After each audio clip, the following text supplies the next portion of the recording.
அன்பு தமிழ் நெஞ்சங்களுக்கு ஆஸ்ட்ரோ தமிழ் மகளின் இனிய வணக்கங்கள். இன்றைய பதிவில் மிதுன ராசியில் பிறந்த நண்பர்களே, இந்த 2025ஆம் வருஷத்தில் 4 கிரகத்தின் மூலமாக உங்களுக்கு கிடைக்க போகின்ற பலன்கள். இது கோச்சார பலன் இல்லைங்க, உங்களுடைய பிறப்பு ஜாதகத்தினுடைய அடிப்படையில் நடக்க போகின்ற 200% உண்மையான பலன்கள். அதனால் பதிவினை முழுமையாக பாருங்கள். பதிவு பிடிச்சிருந்தால் லைக் பண்ணி கமெண்ட் பண்ணி மற்ற நண்பர்கள் உறவினர்கள் பயன்பெற அவங்களுக்கும் ஷேர் பண்ண மறந்துடாதீங்க. இதுவரை நம்முடைய ஆஸ்ட்ரோ தமிழ் மகள் சேனலை சப்ஸ்கிரைப் பண்ணாத நண்பர்கள் சப்ஸ்கிரைப் பண்ணி கூடவே தெரிகிற பெல் ஐக்கானை கிளிக் பண்ணி ஆல் ஆப்ஷன்ஸும் செலக்ட் பண்ணி வச்சுக்கோங்க. மிதுன ராசியில் பிறந்த நண்பர்களே, உங்கள் ராசியில் மிருகசீரிஷம், திருவாதிரை, புனர்பூசம் இந்த 3 நட்சத்திரங்களும் இருக்குதுங்க. இதில் மிருகசீரிஷ நட்சத்திரத்தில் பிறந்தவங்களுக்கு பிறக்கும் போது செவ்வாய் திசை, பிறகு ராகு திசை, குரு திசை அப்படின்னு வருங்க. அதுபோல் திருவாதிரை நட்சத்திரத்தில் பிறந்தவங்களுக்கு ராகு திசை நடக்கும், பிறகு குரு திசை வருங்க.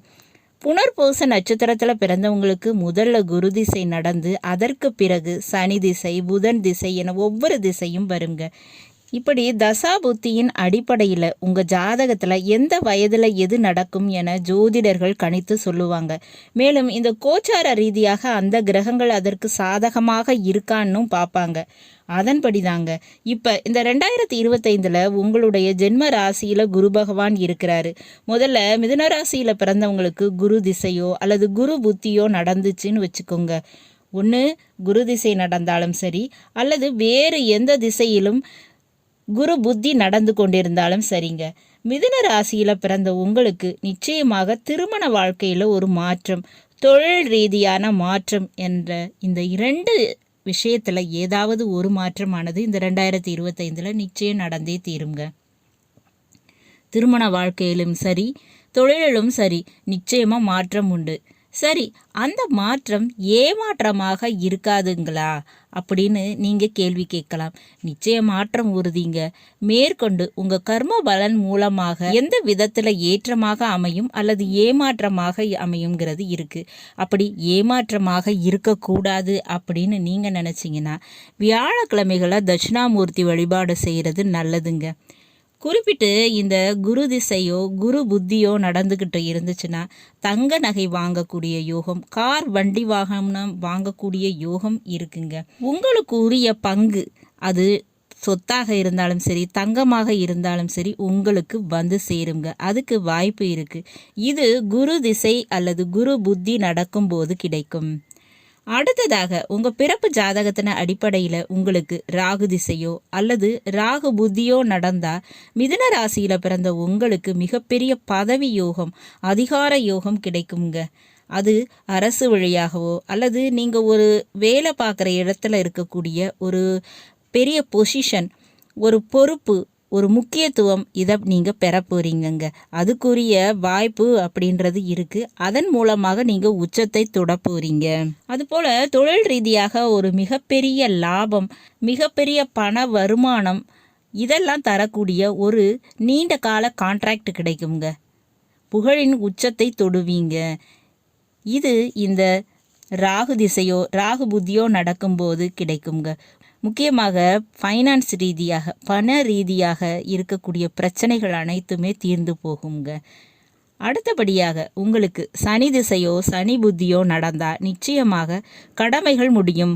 உங்கள் பிள்ளைகளுக்கு செய்ய வேண்டிய கடமை, உங்கள் உடன் பிறந்தவங்களுக்கு செய்ய வேண்டிய கடமை, உங்கள் பெற்றவங்களுக்கு செய்ய வேண்டிய கடமை, ஏன் உங்கள் கூட வேலை பார்க்குறவங்க, உங்களுக்கு கீழே வேலை பார்க்குறவங்களுக்கு கூட செய்ய வேண்டிய விஷயத்தை செய்து முடிப்பீங்க. உடன் பிறந்தவங்களுக்கு ஒரு திருமணம் போன்ற விஷயத்தை அல்லது உங்கள் பிள்ளைகளுக்கு செய்ய வேண்டிய கடமைகள் இதெல்லாத்தையும் செய்து கொடுக்க போகிறீங்க. மற்றவங்களுக்கு நீங்கள் என்ன செய்ய வேண்டுமோ அதை செய்து பதிலுக்கு நீங்கள் என்னமோ செய்ய இருந்துச்சுன்னா ஒரு நன்றி கடன் அடிப்படையிலனாலும் சரிங்க, ஒரு கடமையை முடிச்சு கொடுப்பீங்க. தொழில் ரீதியாக நிரந்தரமான கான்ட்ராக்ட் கிடைக்குங்க. கடமை தீரும். இது ரெண்டுமே இந்த 2025 சனி திசை அல்லது சனி புத்தி நடந்துச்சுன்னா உங்களுக்கு நடக்குங்க. அடுத்தபடியாக கேது திசையோ அல்லது கேது புத்தியோ நடந்தால் எப்படி இருக்கும்? பொதுவாக இந்த கேது திசை அப்படின்றது மிதுன ராசியில் பிறந்தவங்களுக்கு எளிதாக வந்து விடாதுங்க. ஆனால் கேது புத்தி நடக்கும். அப்படி கேது புத்தி இந்த 2025 நடந்து கொண்டிருந்தா நிச்சயமாக உங்கள் உடன் பிறந்தவர்களுக்கு கொஞ்சம் பிரச்சனை ஆரம்பிக்குங்க. இடமாற்றம் இதெல்லாம் ஏற்படும். அதுபோல் முயற்சியில் சிறு சிறு தடைகள் ஏற்பட வாய்ப்பு உண்டு. அப்போ கேது புத்தி நடக்கிறவங்க விநாயகர் வழிபாடு, ஜீவ சமாதி வழிபாடு செய்யுங்க, நல்லது நடக்கும். ஆக மொத்தம் இந்த 4 கிரகங்களினுடைய திசையோ 4 கிரகங்களினுடைய புத்தியோ நடக்கும்போது நான் சொன்ன பலன்கள் நடக்குங்க. கோச்சார ரீதியாக மற்ற கிரகங்கள் எப்படி இருந்தாலும் சரிங்க, இந்த பலன்கள் நடக்கும். நல்லது நண்பர்களே, இன்றைய பதிவு உங்களுக்கு பிடிச்சிருக்கும்னு நினைக்கிறேன். பிடிச்சிருந்தால் லைக் பண்ணி கமெண்ட் பண்ணி மற்ற நண்பர்கள் உறவினர்கள் பயன்பெற அவங்களுக்கும் ஷேர் பண்ண மறந்துடாதீங்க.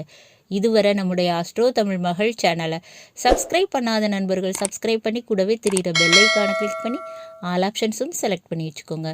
மீண்டும் நல்லதொரு வாய்ப்பினில் உங்கள் அனைவரையும் சந்திக்கிறேன். அதுவரை ஆஸ்ட்ரோ தமிழ் மகளின் அன்பு கலந்த வணக்கங்கள். நன்றி.